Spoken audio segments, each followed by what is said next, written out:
et puis le cerveau, enfin s'il y en avait un. Donc, Dernière question. Oui, monsieur, oui. Alors, il y aura deux questions.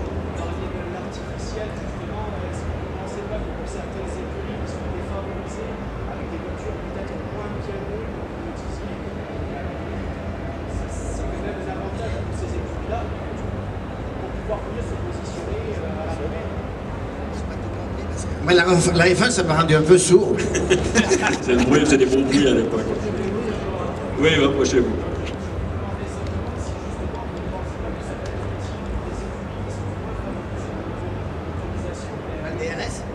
Ah non, pas du tout. Ça les avantage pas. On retrouve toujours les trop gros types de vin et tout. Ça a été depuis que je conduis en F1, c'était comme ça. Le problème, c'est que le gap, il a augmenté. Il a augmenté parce que, comme je disais tout à l'heure, moi quand j'étais chez Ferrari, il y avait 400-450 personnes pour la F1. Or maintenant, ils sont 1100. Comment voulez-vous qu'un petit team qui arrive déjà à 400-500 personnes, ce qui est déjà énorme, mais il ne peut pas développer tous les secteurs qu'on a énumérés tout à l'heure. Donc, ils ont cet handicap. Quand je cours en F1, je ne vais pas dire quand à mon époque et tout, on peut jouer les vieux schnocks, mais il y avait des teams moyens qui pouvaient marquer des points au championnat. Or, maintenant, vous pouvez oublier ça. Il faut partir dans les 3 premières lignes et les 2 pour essayer de gagner le Grand Prix. Et puis pour marquer des points, si les points, il y en a qui en ramassent plus parce qu'ils sont jusqu'au 10e maintenant pour marquer des points. Mais vous n'avez plus aucune chance. Donc c'est pas le DRS derrière parce que il y a déjà l'handicap technique de la voiture par rapport aux voitures qui sont devant. Regardez au premier tour comment déjà ça se dilapide.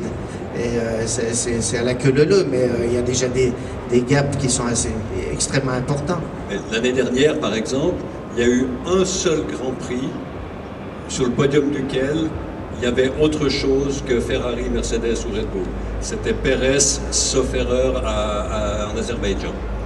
Voilà. C'est quand même un peu... Vous avez la réponse. Dommage, on espère avoir une Sauber, pardon, une Alpha. Moi, je trouve que c'est bien quand on arrive à des solutions où justement les gros resteront toujours gros, mais le gap entre un gros et un petit constructeur. Vous savez, moi j'ai toujours une admiration pour quelqu'un que peut-être les gens n'ont pas connu ici, mais pour Minardi.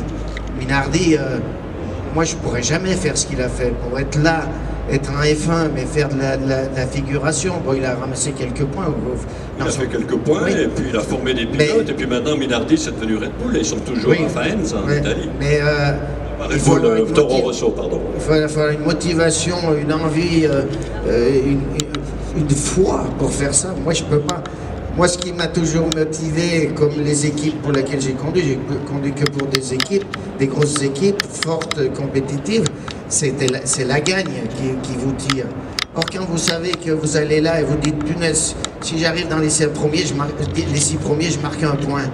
Putain, ça m'écroule, moi, ça. Et j'ai beaucoup d'admiration pour les gens qui continuent à faire ça. Ton premier Grand Prix, c'était au volant d'une voiture qui s'appelait Martini. Oui. C'était pas terrible. Non. Je me rappelle, c'est en Autriche. Voilà, tout le monde nous poussait pour essayer qu'on parte et tout. Encore peut-être une dernière question, après André viendra conclure.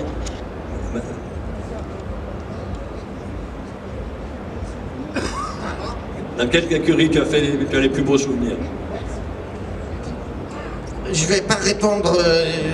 Alors, moi j'ai fait 3 écuries en F1, bon, hormis la Martini qui était mon début et tout.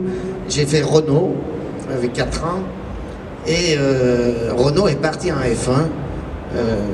Une extraordinaire expérience. Globale, hein, je parle, pas qu'avec moi, mais moi je l'ai vécu. Et quand Renault est parti en F1 avec ce fameux moteur turbo, mais je vous assure, tout le monde rigolait. Hein, tu peux me le confirmer. Mais rigolait, ouais. La théière, elle prend feu, on met un manche à balai avec une serpillière dans l'échappement parce que ça crachait des flammes, etc. On l'a vécu. Et puis, moi, quand j'allais à Viry-Châtillon, qui est l'usine où on faisait les châssis et les moteurs, maintenant les châssis sont faits à Hillstone en Angleterre, il y avait Bernard Dudot et Jean-Pierre Boudy, les 2 motoristes, et puis il y avait Castin aussi à un moment. Et il me disait, René, tu verras qu'un jour, tout le monde viendra pour pleurer nos moteurs et les avoir. Il le disait avec une telle foi, une telle conviction, que moi, dans ma petite tête, je me disais, ça va marcher. Et on n'a pas mis longtemps à gagner le premier Grand Prix, puisque Renault gagne les 24 heures du Mans, fait avec son moteur 2 litres, gagne le Mans, avec le proto et tout, et puis après il décide d'aller en F1. Or la correspondance 3 litres, 1500 cm3 turbo, était à cette époque-là absolument, c'était un peu la guillotine. Hein. Et tout le monde, les Anglais étaient persuadés qu'en disant, bon, ils vont venir, ça va pas marcher, ils vont repartir. Or, on n'est pas reparti, puisqu'on s'est mis assez rapidement, puisqu'en 79, on gagne la première victoire, et qu'on se met vraiment à être performant. Alors, malheureusement, avec Renault, on n'a pas gagné le championnat. Moi, j'ai flirté plein de fois avec, en 4 ans, mais pour cause de fiabilité.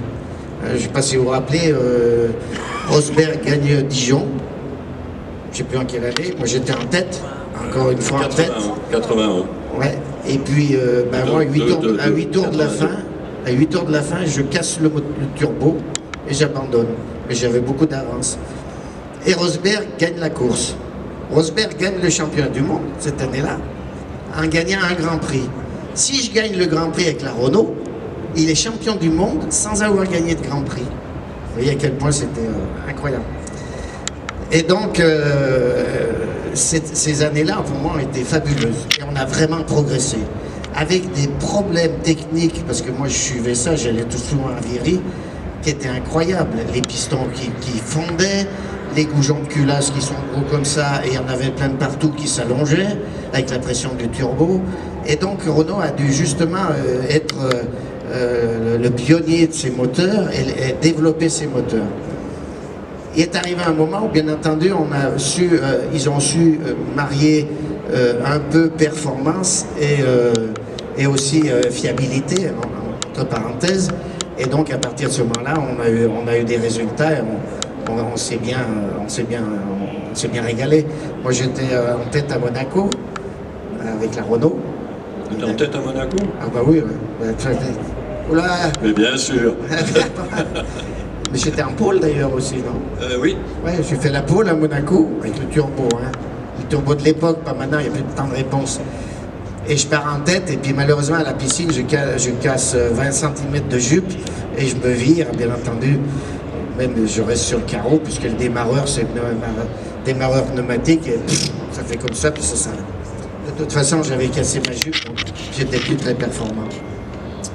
Donc c'était... et Renault a quand même gagné son pari, puisque après le moteur turbo a envahi la F1. Honda s'y est mis, Porsche s'y est mis, BMW s'y est mis, et c'était le seul moyen de gagner des grands prix, puisqu'il y a eu une évolution après avec la puissance.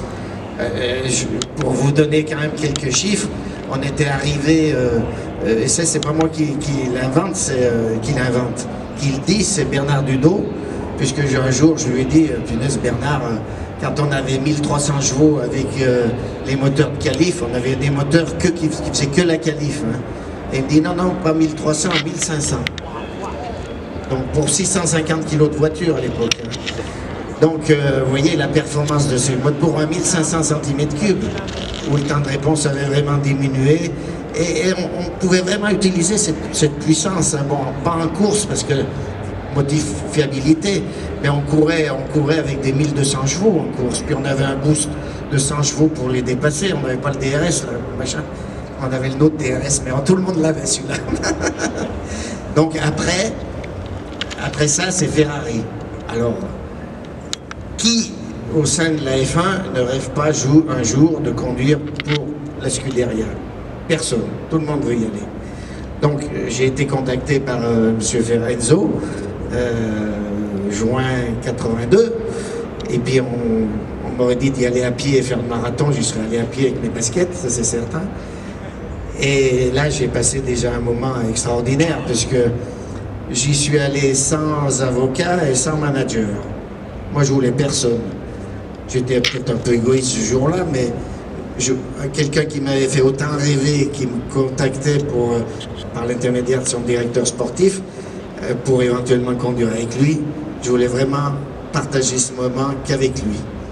Et ça a été vraiment un souvenir, un moment extrêmement fort, extrêmement constructif, avec une personne que j'ai aimé beaucoup et j'aime toujours autant. qui a dédié sa vie entière au sport automobile. Hein, si on voit ces merveilleuses voitures qui maintenant sont plus rouges, elles sont toutes les couleurs, mais qui ont des performances extraordinaires aussi bien sur la route qu'en compétition.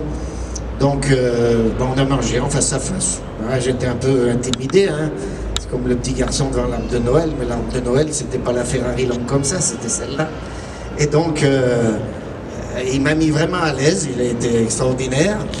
Alors moi je fais une parenthèse parce que beaucoup de gens disent oh, personnage dur, les lunettes noires, machin et tout. Et ben moi avec lui j'ai bien rigolé. J'ai passé des moments extraordinaires. Donc comme il a vu que j'étais un peu impressionné, il m'a mis vraiment à l'aise ce jour-là. Et puis on a discuté, on s'est mis à parler de tout et de rien et tout. Puis à mi-repas, il me dit bon on est quand même là pour essayer de voir ce qu'on va faire ensemble dans le futur. Et là on a mis tout on a joué sur la carte sur table, il m'a demandé comment ça se passait chez Renault. Bien sûr, il voulait savoir un peu comment on travaillait. Et puis après, il m'a dit, voilà, nous, comment on travaille. Donc j'avais visité avant, ça a été assez hermétique, ça s'est pas su. Ils avaient vidé l'usine pour que je puisse voir l'usine F1. Et donc ça s'est pas su. Et donc j'ai visité l'usine et puis après j'ai déjeuné avec lui. Et puis après, on a discuté de tout, même du plan financier, du plan, etc. On a tout réglé. Et après, à la fin du repas, on s'est levé, on s'est serré la main et on n'a rien signé ce jour-là. Alors moi, j'ai trouvé ça absolument super parce que la main d'Enzo Ferrari, eh ben, pour moi, ça voulait dire quelque chose et je savais que c'était une main qui était vraiment sérieuse et qui était forte et qui tenait vraiment la route, c'est le cas de le dire pour les voitures qui font. Et il m'a dit, bon, maintenant tu prends ton manager, tu prends nos avocats, et puis on a signé le contrat 2 mois après, on n'était pas pressé et tout, mais quand les choses partent comme ça, elles partent d'un côté naturel, d'un côté fort, d'un côté... Maintenant, ils vous font des contrats, les avocats, ils n'arrivent même plus à les porter, les contrats. Mais s'ils veulent vous virer, ils vous virent quand ils veulent. Hein. Donc ça ne sert à rien. Moi, j'ai toujours voulu, au sein de l'équipe, avoir un contrat d'égalité, pas premier pilote. Chez Ferrari, ils m'ont mis premier pilote à un moment. Mais ça ne m'intéressait pas. Ils l'ont fait, etc. J'ai signé, etc. Mais je veux avoir le même matériel que mon adversaire au sein de la même équipe. Parce que ça ne sert à rien d'avoir des contrats de premier pilote. Si vous démarrez un peu mieux la saison que l'autre, ça dépend comment...